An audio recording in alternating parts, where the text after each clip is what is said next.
Hello students, today we will start environment studies second lecture. आज हम बात करते हैं करिकुलम ऑर्गेनाइजेशन के बारे में, पाठ्यक्रम संगठन जिसको हम बोलते हैं। तो पाठ्यक्रम जो है शिक्षा का एक अभिन्न अंग है जिसके द्वारा शिक्षा के उद्देश्यों की पूर्ति होती है। शिक्षा के संपूर्ण क्षेत्र में जिसका एक विशेष स्थान है, जो उद्देश्य एवं आदर्शों के निर्धारण में एक महत्वपूर्ण भूमिका निभाता है। एक ऐसा साधन है जो छात्र तथा अध्यापक को जोड़ता है। अध्यापक पाठ्यक्रम के माध्यम से छात्रों के मानसिक, शारीरिक, नैतिक, सांस्कृतिक, संवेदनात्मक और सामाजिक विकास के लिए प्रयास करता है। पाठ्यक्रम द्वारा छात्रों को प्रशिक्षण और अध्यापकों को दिशा निर्देशन के अवसर प्राप्त होते हैं। पाठ्यक्रम एक प्रकार से अध्यापक के पश्चात छात्रों के लिए दूसरा पथ जो है प्रदर्शक है। पाठ्यक्रम में विषयों के साथ साथ स्कूल के सारे कार्यक्रम आते हैं। विद्यालय में होने वाले समस्त कार्यक्रम का आधार ही पाठ्यक्रम है। यदि पाठ्यक्रम को शिक्षा का प्राण कहा जाता है तो कोई इसमें अतिशयोक्ति नहीं हुई। कुछ विद्वानों द्वारा तो इसे शिक्षा और विद्यालय का दर्शन शास्त्र भी कहा जाता है। इसके इस महत्व को देखते हुए यह आवश्यक हो जाता है कि इसका नियोजन वैज्ञानिक रीति से किया जाए। ऐसा होने पर विद्यालय का कार्य सुचारू रूप से चल सकता है। पाठ्यक्रम शिक्षण की निपुणता, उसके उद्देश्य और सामाजिक आवश्यकताओं की पूर्ति, उसकी उपयुक्तता निर्धारित करता है। फर्स्ट ऑफ ऑल हम बात करते हैं वर्बल मीनिंग ऑफ करिकुलम, यानी कि पाठ्यक्रम का जो शाब्दिक अर्थ है वो क्या है। पाठ्यक्रम के लिए अंग्रेजी में करिकुलम शब्द का प्रयोग किया जाता है। करिकुलम शब्द उत्पत्ति लैटिन शब्द क्यूरेर से हुआ है। क्यूरेर का मतलब क्या है? दौड़ करना और भागना। जैसे दौड़ के लिए मैदान में कोई व्यक्ति दौड़कर अपने लक्ष्य को प्राप्त करता है, वैसे ही पाठ्यक्रम के द्वारा विद्यार्थी निश्चित उद्देश्यों को प्राप्त कर सकता है। इसके बाद हम बात करते हैं पाठ्यक्रम की सबसे लोकप्रिय परिभाषा जो कनिंघम के अनुसार है। पाठ्यक्रम अध्यापक रूपी कलाकार के हाथ में वह साधन है जिसके माध्यम से वो अपने पदार्थ रूपी छात्र को अपने कलाग्रह रूपी स्कूल में अपने उद्देश्यों के अनुसार विकसित रूप प्रदान करते हैं या करती है। इसमें कोई संदेह नहीं कि पदार्थ को अपने उद्देश्यों के अनुसार ढालने की कलाकार को बहुत स्वतंत्रता होती है। नेक्स्ट हम बात करते हैं narrow and border meaning of curriculum, यानी कि पाठ्यक्रम का संकुचित और व्यापक अर्थ। सामान्यतः लोग पाठ्यचर्चा और पाठ्यक्रम में भेद नहीं करते, क्योंकि पाठ्यक्रम के दो अर्थों में लिया जा सकता है, एक तो संकुचित और दूसरा व्यापक। संकुचित अर्थ में पाठ्यक्रम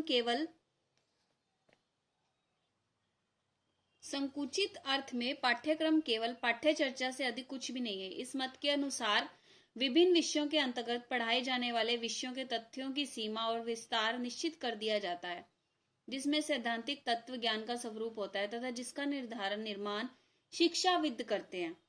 आमतौर पर लोग पाठ्यक्रम और पाठ्यवस्तु शब्दों का प्रयोग केवल पर्यायवाची शब्द के रूप में करते हैं, परंतु वे पर्यायवाची शब्द नहीं है, क्योंकि उनमें पूर्ण एवं अंश का जो अंतर है वो पाठ्यवस्तु शिक्षाविद बताते हैं और एक कक्षा विशेष रूप में विद्यालय की सीमा में विकसित किए जाने वाले विभिन्न विषयों के ज्ञान की रूपरेखा मात्र होता है। नेक्स्ट हम जो बात करते हैं difference between syllabus and curriculum, यानी कि पाठ्यवस्तु और पाठ्यक्रम क्या है। ध्यान से सुनिएगा, पाठ्यवस्तु जो है, पाठ्यवस्तु पाठ्यक्रम का केवल एक भाग है और जो पाठ्यक्रम है वो शिक्षण प्रक्रिया का पूर्ण अभिन्न अंग है। नेक्स्ट हम बात करते हैं पाठ्यवस्तु में सैद्धांतिक ज्ञान का स्वरूप होता है और पाठ्यक्रम का रूप व्यापक होता है। पाठ्यवस्तु का निर्माण शिक्षाविद करते हैं, जबकि पाठ्यक्रम का निर्माण अध्यापक स्वयं करता है। पाठ्यवस्तु में ज्ञानात्मक पक्ष की ओर ध्यान दिया जाता है, जबकि पाठ्यक्रम में छात्र के संतुलित विकास पर ध्यान दिया जाता है।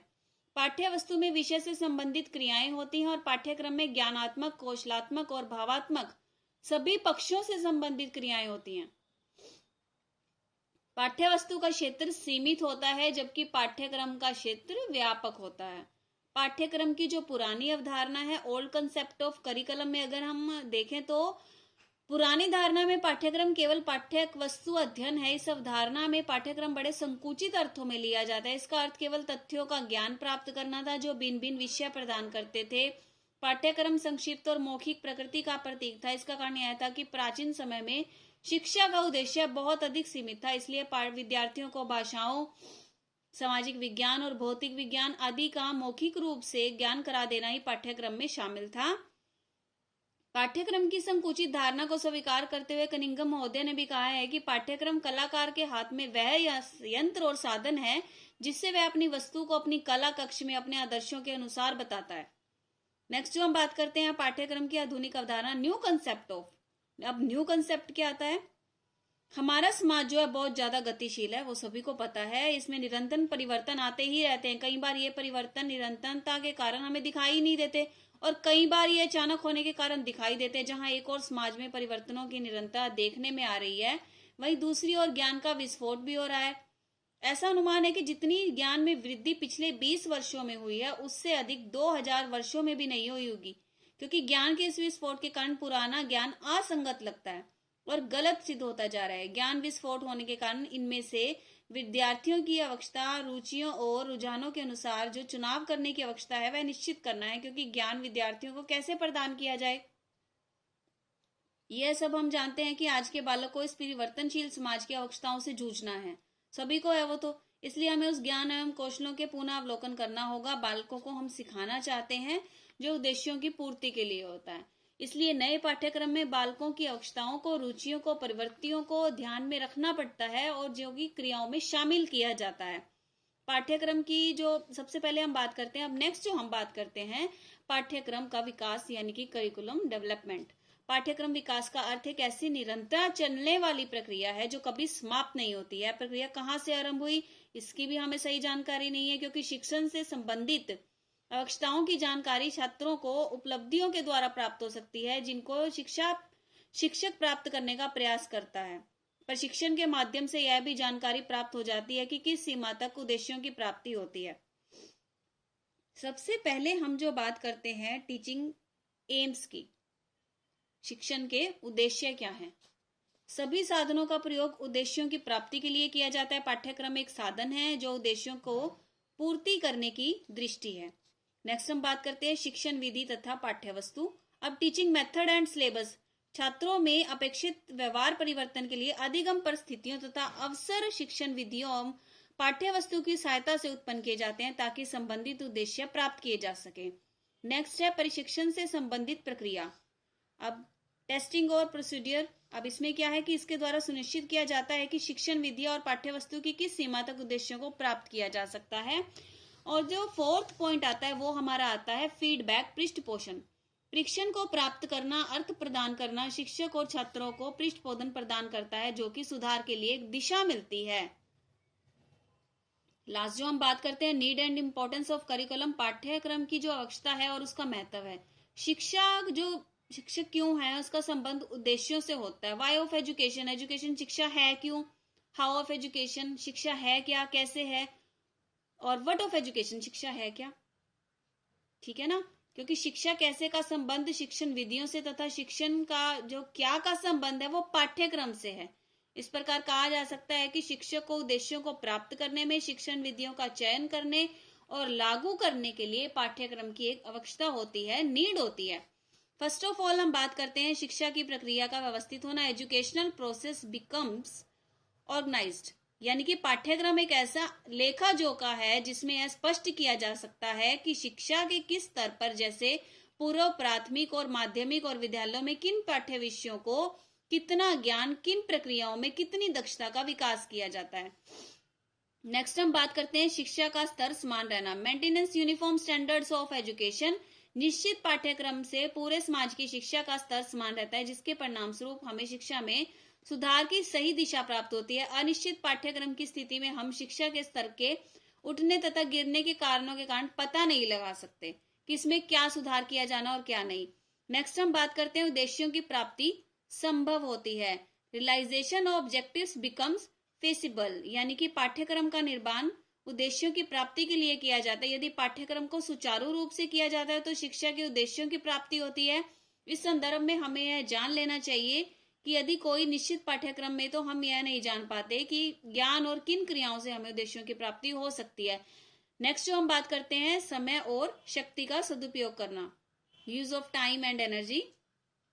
निश्चित पाठ्यक्रम अध्यापक और विद्यार्थी दोनों के कार्यों को निश्चित कर देता है। इससे अध्यापकों को यह पता रहता है कि उन्हें विद्यार्थियों को क्या सिखाने में सहायता करनी है और विद्यार्थियों को पता रहता है कि उसे सीखना क्या है। अध्यापक और विद्यार्थी किसी भी भटकने की गुंजाइश नहीं रहती, क्योंकि निश्चित तौर पर अध्यापक और विद्यार्थी दोनों ही निश्चित समय में निश्चित कार्यों को पूरा करते हैं और समय और शक्ति दोनों का सदुपयोग करते हैं। नेक्स्ट हम बात करते हैं मनोवैज्ञानिक आवश्यकताओं की पूर्ति होना, यानी कि फुलफिल्स फिजियोलॉजिकल नीड्स। अब साइकोलॉजिकल नीड्स क्या होती है? निश्चित पाठ्यक्रम से बच्चों की मनोवैज्ञानिक जो आवश्यकताएं हैं वो पूर्ति करती है। मनुष्य का एक ऐसा प्राणी है जो सब प्रयोजन क्रियाओं में रुचि लेता है, ऐसा कार्य करना चाहते हैं जिससे उसका वर्तमान आवश्यकताओं की पूर्ति होती है, ऐसा कार्य करना चाहता है जिससे उस पर वर्तमान आवश्यकताओं की भावी आवश्यकताएं जो पूर्ति संभावना बढ़ाती हैं, और इन बातों को ध्यान में रखकर बच्चे का पूरा करने में हमें रुचि दिखाते हैं। इसलिए इसके अतिरिक्त जब एक निश्चित कार्य को एक निश्चित समय में पूरा कर लेते हैं तो उन्हें बहुत अधिक मतलब कि हर्ष और मन प्रसन्न हो जाता है उनका, और वो उत्साह से आगे बढ़ते रहते हैं। नेक्स्ट हम बात करते हैं उपयुक्त पाठ्य पुस्तक का निर्माण संभव, possible to prepare text book. अब निश्चित पाठ्यक्रम होने से लेखक उपयुक्त पाठ्य पुस्तकें तैयार करा देते हैं और उन्हें आवश्यक सामग्री को ही प्रवेश कर पाते हैं। नेक्स्ट हम बात करते हैं मूल्यांकन सहज और सरल होता है। अब ये कि evaluation becomes easier and convenient. किसी स्तर पर अगर विशेष के लिए पाठ्यक्रम निश्चित स्तर से विद्यार्थियों की योग्यता का मूल्यांकन करता है, तो यदि किसी स्तर के लिए पाठ्यक्रम नहीं होगा तो अध्यापक बच्चों की योग्यता का मूल्यांकन कैसे कर सकेगा? अब मूल्यांकन करना जरूरी होता है कि बच्चे ने एक साल में क्या सीखा। शिक्षण सामग्री का निर्धारण, डिटर्मिनेशन ऑफ स्टडी मटेरियल। शिक्षण सामग्री का निर्धारण जो पाठ्यक्रम ही करता है कि बिना पाठ्यक्रम की शिक्षा प्रक्रिया दृष्टिहीन हो जाएगी, क्योंकि इसके अभाव में हम यह नहीं जान सकते कि क्या पढ़ाया जाए। विभिन्न परिवर्तियों तथा दर्शनों का दर्शाना। अब इसमें क्या है? पाठ्यक्रम शिक्षा की विभिन्न प्रवृत्तियों तथा विभिन्न दर्शनों के लिए परिवर्तन को दर्शाता है। दर्शनों की क्रिया को जमा करना पाठ्यक्रम का पहनाता है।